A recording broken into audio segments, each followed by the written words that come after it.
ডাক্তারবাবু। ও আপনি আসুন, বসুন। কতক্ষণ এসছেন আপনি? আমি বিকেলবেলা এসেছিলাম বাবাকে দেখতে, তখন থেকেই আপনার জন্য ওয়েট করছি। ওই ডক্টর হাজটা বললেন যে আপনার আসতে সামান্য দেরি হবে। হ্যাঁ, আজকাল চেম্বারে এত ভিড় বাড়ছে না, সামাল দেওয়া যাচ্ছে না। আগে 10জন পেশেন্ট দেখতাম, এখন এত জায়গা থেকে এত রিকোয়েস্ট আসছে, বাড়িয়ে ওটা 15 করতে হলো। কি আর করবো বলুন, এমন সব লেভেল থেকে রিকোয়েস্ট আসে, ফেলা যায় না। ডাক্তারবাবু, বাবার অপারেশনটা তাহলে কালকেই হচ্ছে? কেন, আপনাকে তো আমি আগে জানিয়ে দিয়েছি। Any problem? না না, প্রবলেমের কি আছে? আমি আপনার কথা মতো পিএসএল ফার্মাসিউটিক্যালসে ওই পেসমেকারের টাকাটা জমা দিয়ে এসেছি। Good, very good. হ্যাঁ, আর ওই আপনি যে টেস্টগুলো করতে দিয়েছিলেন। হ্যাঁ, তো হয়ে গেছে তো। আমার জুনিয়র দেখে নিয়েছে সব, আমাকে বলেছে it's okay, we can go ahead with the operation. Thank you. By the by, হ্যাঁ, কি নাম জানেন? অমলেশ। হ্যাঁ, ও কত চার্জ করলো কোম্পানি? ওই 55,000। I see, reasonable, very reasonable.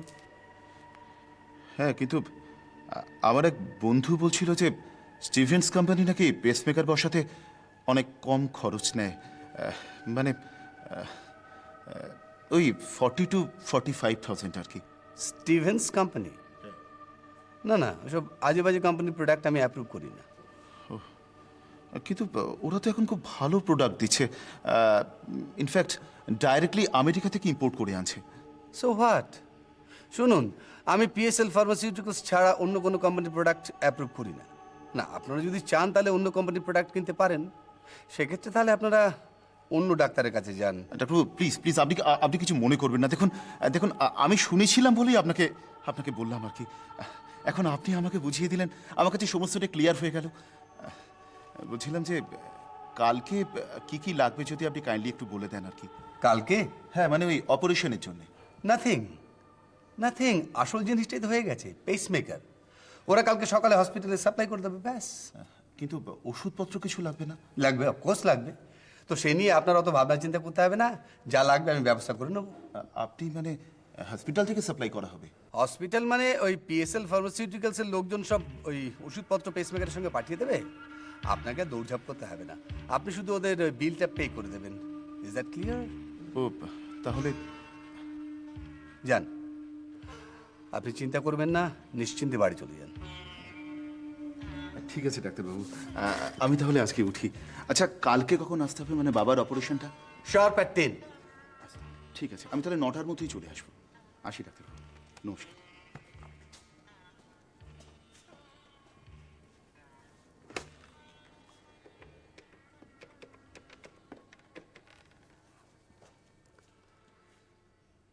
কে ভট্টাচ? হ্যাঁ, ওই পেসমেকারের পেমেন্টটা পেয়ে গেছেন তো? হ্যাঁ হ্যাঁ, কালকেই পাঠিয়ে দেবেন, সকাল 8টার মধ্যে অবশ্যই। হ্যাঁ, ওষুধও পাঠিয়ে দেবেন, আর ওই বিলটা শুধু পেশেন্ট পার্টিকে ধরিয়ে দেবেন, ওরা পেমেন্ট করে দেবে। ঠিক আছে? আর একটা বাকি রইল। হ্যাঁ, হয়ে যাবে হয়ে যাবে। হ্যাঁ, একজন পেশেন্ট আজকে এসেছিলেন চেম্বারে। হ্যাঁ, বাংলাদেশি। হ্যাঁ, হ্যাঁ, ওর বুকেও একটা বসিয়ে দেব। ঠিক আছে।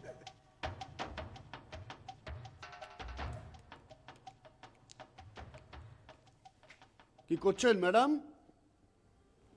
এই বুঝলেন, একটা ভালো খবর দিতে এলাম।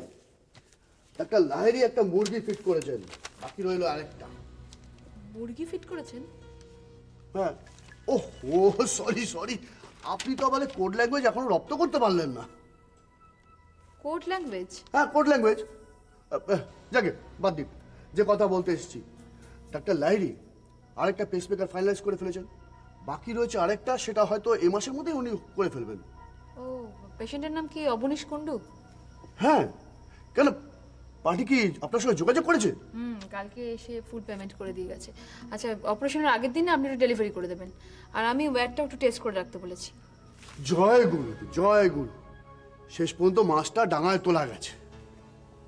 মাছ? হ্যাঁ, মাছ, একেবারে গভীর জলের মাছ। যতবারই সুতো গুটিয়ে আমি পাড়ের দিকে আনার চেষ্টা করছি, ততবারই ঘাই মেরে একেবারে গভীর জলে চলে যাচ্ছে। শেষ পর্যন্ত কত খেলিয়ে কষ্টে ডাঙায় তুলে ফেলেছি না। আচ্ছা, একটা কথা জিজ্ঞেস করবো? হ্যাঁ, করুন। আচ্ছা, এই জিনিসগুলো তো একটা অসুস্থ মানুষকে সুস্থ করে তোলার জন্য তো দেওয়া হয়, মানে যাতে সে খুব ভালোভাবে বেঁচে থাকতে পারে। তার মানে তো এটা নেসেসারি হয়ে যাচ্ছে। নিশ্চয়ই। কিন্তু এর জন্য আপনাদের এত পরিশ্রম, এত কাউন্সেলিং করতে হয় কেন? Very simple question madam, demand and supply theory. হ্যাঁ, ডিমান্ড বেশি সাপ্লাই কম, তখন আমরা নাকে সর্ষের তেল দিয়ে ঘুমাবো। আর উল্টোটা হলেই তখন ডাক্তারদের তেল মাখাবো, পেশেন্ট পার্টিকে তেল মাখাবো। আশ্চর্য, যদি পেশেন্টের এটা দরকার না লাগে তাহলে ডাক্তাররা কি করবেন? আরে বাবা, ডাক্তাররাই তো সব করবেন, দরকার না হলেও তারা সেটা সাজেস্ট করবেন। আজকাল দেখেন না, হ্যাঁ, ডাক্তাররা কথায় কথা বলে এই টেস্ট করান, সে টেস্ট করান, এক্সরে করান, ব্লাড টেস্ট করান। সেই সব খুচকাজ ঠিক আছে, কিন্তু এরকম একটা পেসমেকারের মতো জিনিস দরকার না হলেও পেশেন্টের শরীরের মধ্যে। ম্যাডাম, সেদিন আমার কথা আপনি বিশ্বাস করতে পারেননি, তাই না? এই লাইনে কিন্তু অবিশ্বাস্য বলে কিছু নেই। অন্যান্য কোম্পানিগুলোর মতন ওষুধ কোম্পানিগুলো চায় তাদের বিক্রি বাড়ুক। যাকে ওসব নিয়ে আর ভাববেন না, তাতে আপনার কাজ নষ্ট হবে। তার চেয়ে বরং যে সুযোগটা পেয়েছেন তার সদ্ব্যবহার করার চেষ্টা করুন। এত বড় কোম্পানিতে এত বড় একটা চাকরি করছেন, চেষ্টা করুন না যাতে আপনি আরো উন্নতি করতে পারেন। অত আলতু ফালতু ভাববেন না।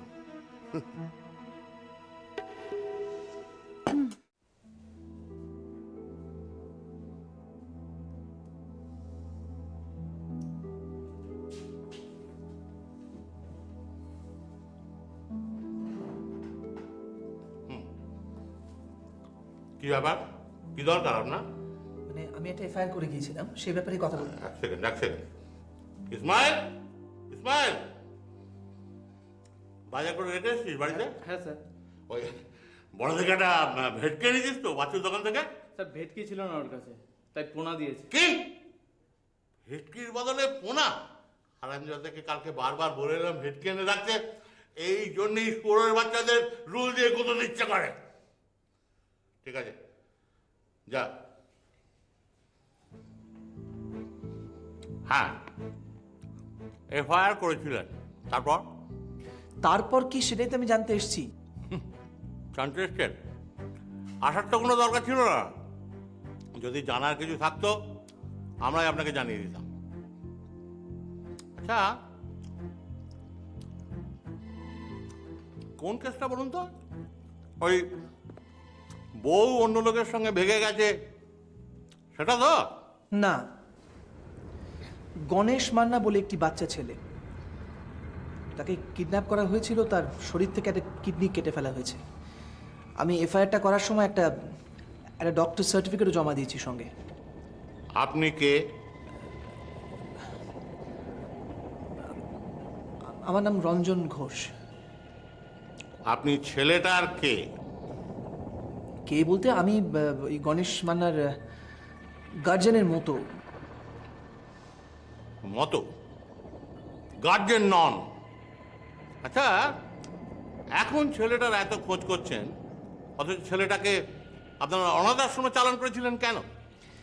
দেখুন, যে হোম থেকে বাচ্চাটি নিখোঁজ হয়েছিল, একটা সময় আমি ওই হোমে কাজ করতাম, মানে বাচ্চাদের লেখাপড়া শেখাতাম, ওদের দায় দায়িত্ব ছিল আমার। সেই হিসেবেই আমি গার্জেনের মতো কথাটা বলেছি। তবে এফআইআরটা করেছে ওই গণেশ মান্নার বাবা লক্ষণ মান্না। দেখুন, পুলিশ যা করার তা করবে, এ নিয়ে আপনারা মাথা ঘামাবেন না। আপনি এখন আসতে পারেন।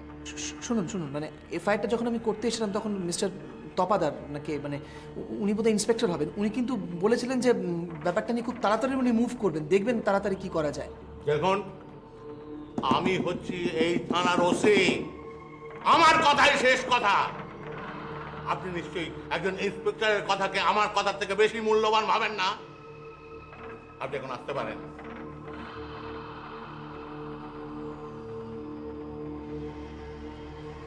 ধন্যবাদ।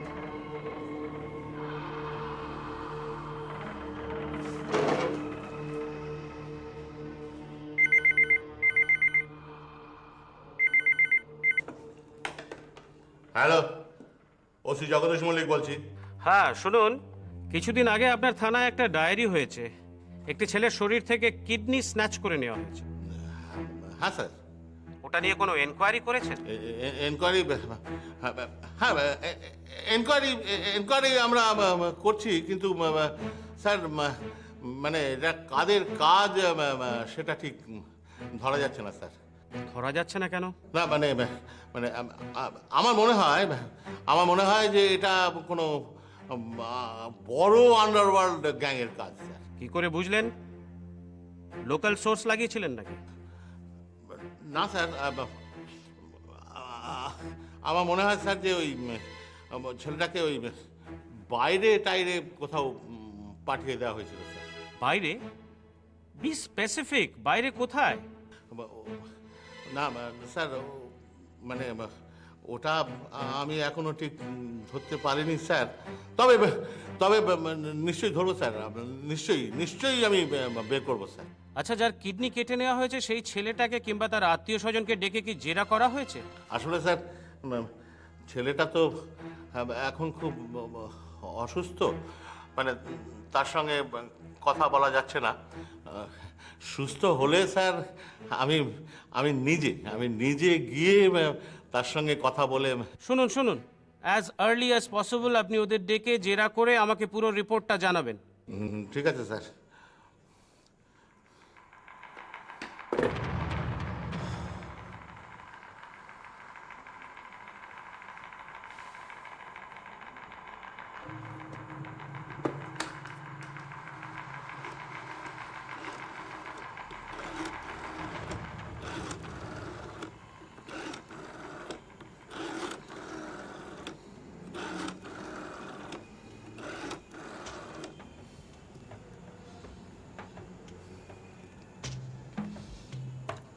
হ্যালো, আমি ওসি জগদীশ মল্লিক বলছি।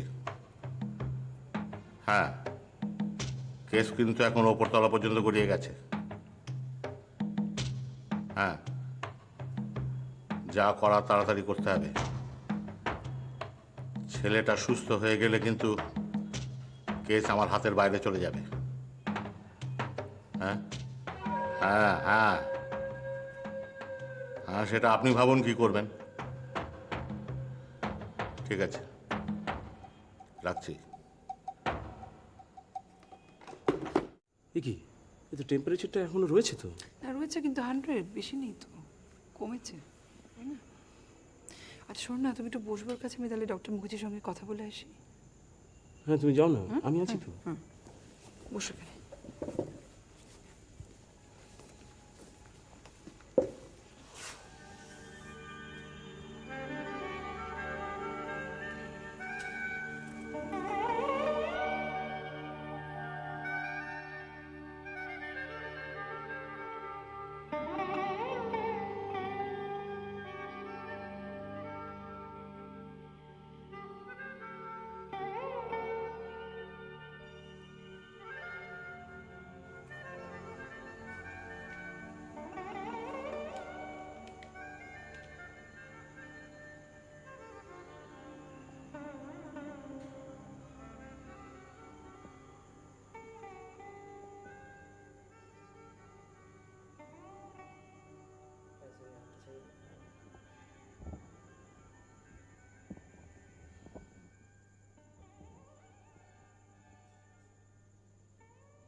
বাপরে বাপ, কত বড় বাড়ি! হ্যাঁ, আমাকে তো দুবার ঘুরতে বললে আমি একেবারে হাঁপিয়ে উঠতাম। কিরে ভাগ্নি, তুই তো বিশ্বাসই করতে চাইছিলি না। আচ্ছা, ওরকম একটা বাড়িকে তোমরা এতদিন পর্যন্ত ফেলে রেখেছিলে? কতগুলো সাপ, ব্যাঙ, বাদুর আর চামচিকের বাসা হয়ে গেছে। জাগি, ও নিয়ে তোকে ভাবতে হবে না, আমি লোকজন লাগিয়ে সব একবার ঝকঝকে তকতকে করে দেবো। তুই দেখলে একবার চমকে যাবি। এখন বল, ওই বাড়িটা তোর হোম হবে কিনা? হোম হবে কিনা কি বলছো বড় মামা? প্রেরণার থেকে অনেক ভালো হবে। অত গাছগাছালি, অত বড় একটা পুকুর। যাক, নিশ্চিন্ত। তাহলে কবে শুরু করবি বল, আমি সব ব্যবস্থা করে দিচ্ছি। জানিস ভাগ্নি, শেষ বয়সে ওখানে থাকার জন্যে বাবা ওই বাড়িটা কিনেছিলেন।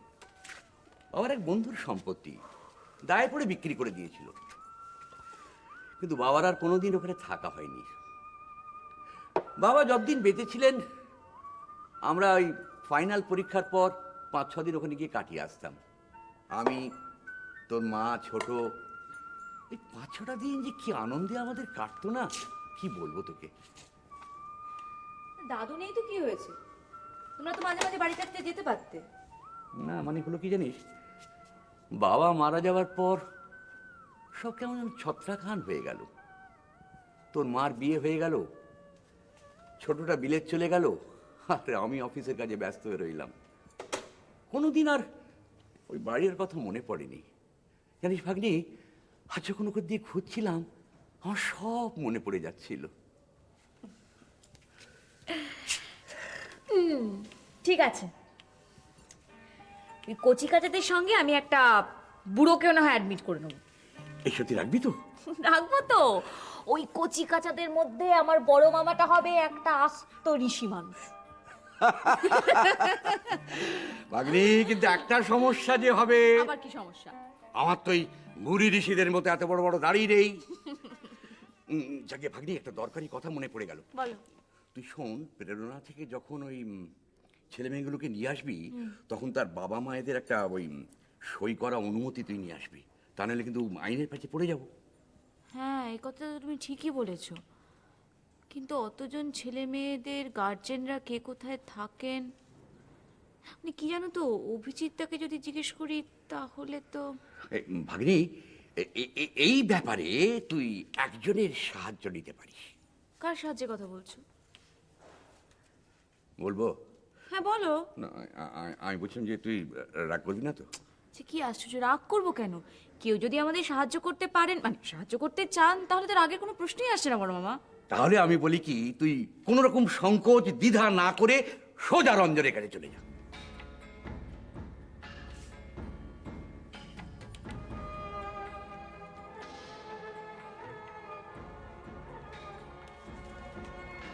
রঞ্জন?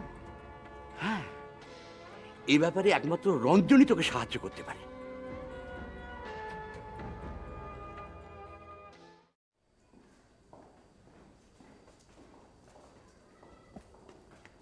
ডক্টর আসতে পারি? আরে আসুন আসুন আসুন আসুন, থ্যাংক ইউ। বসুন। গণেশকে দেখতে এসেছিলেন? হ্যাঁ, সেই ব্যাপারে এসেছিলাম। আচ্ছা, ও কেমন আছে এখন ডক্টর রায়? রিকভার করছে, তো ভেরি স্লো রিকভারি, হয়তো আরও কয়েকটা ডায়ালিসিস লাগবে। ওদিকের কি খবর, কিছু খবর পেলেন? না, খবর আর কি, আমাদের হাত বড্ড ছোট ডক্টর রায়, আর যারা কাজটা করছে তারা অনেক অনেক বেশি অর্গানাইজ, অনেক অত অব্দি আমাদের হাত পৌঁছবে না। হাল ছেড়ে দিচ্ছেন? কি করব বলুন, সর্ষের মধ্যে যদি ভূত থাকে তাহলে আমরা সেই ভূত তাড়াবো কি করে? এ কথা বলছেন কেন? অনেক ফ্রাস্ট্রেশন থেকে বলছি, অনেক হতাশা থেকে কথাগুলো বলছি। থানার এসআই দেবেশ তপাদার, ওই ভদ্রলোক একমাত্র কাজ করছিলেন, মানে অ্যাক্টিভলি কাজ করছিলেন, কিন্তু ওনাকে অলমোস্ট ইনঅ্যাক্টিভ করে দেওয়া হয়েছে। আমি খোঁজ নিতে গিয়েছিলাম, আমি ওসি ভদ্রলোকের সঙ্গে কথা বললাম, অদ্ভুত অদ্ভুত নিষ্প্রিয় ভাব। মানে ওনার সঙ্গে কথা বললে কিরকম মনে হবে জানেন আপনার? মনে হবে যেন কিচ্ছু হয়নি, এটা সামান্য ক্রাইম, ওই জাস্ট কারোর পকেট থেকে মানি ব্যাগ চুরি হয়ে গেছে, কিংবা হাত থেকে কেউ হাত ঘড়িটা ছিনতাই হয়ে গেছে, nothing more than that. Doctor Roy, আমার ভদ্রলোকের সঙ্গে কথা বলে মনে হলো যে উনি এতটা নিষ্প্রিয়, এতটা এতটা রিল্যাক্স ওয়েতে কথা বলছেন, উনি কিন্তু কেসটা নিয়ে বেশি দূর এগোবেন না।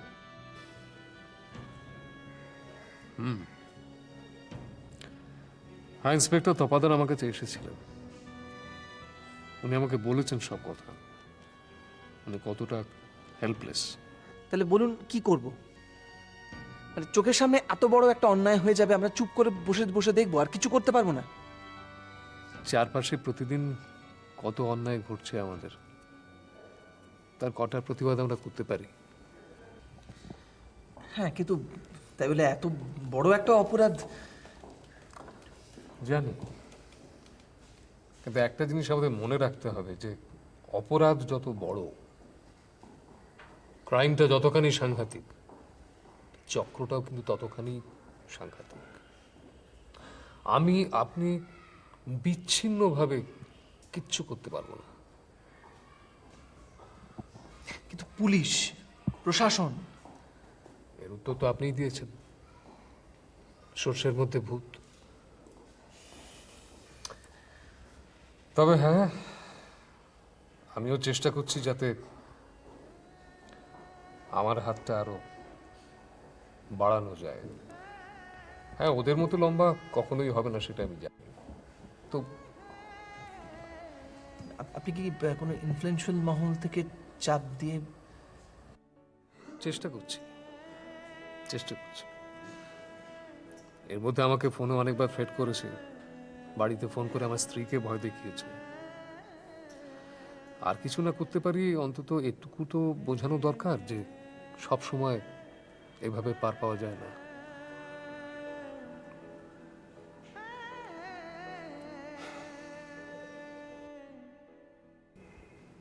মন্দিরে আসেনি?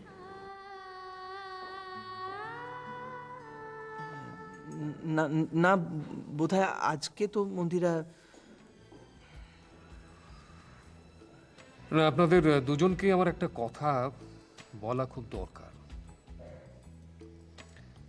দেখুন, আপনারা দুজনেই কিন্তু শরীরের দিকে একেবারেই নজর দিচ্ছেন না, একটুও যত্নবান হচ্ছেন না। ওকে ডক্টর রায়, আমি তাহলে আজকে আসি। ঠিক আছে, গণেশের ব্যাপারে ভাববেন না, আমরা আপ্রাণ চেষ্টা করছি। তবে এই কথাগুলো কিন্তু আপনারা দুজনেই মাথায় রাখবেন। হ্যাঁ, সে তো। থ্যাংক ইউ ডক্টর, আসি আজকে। আসুন।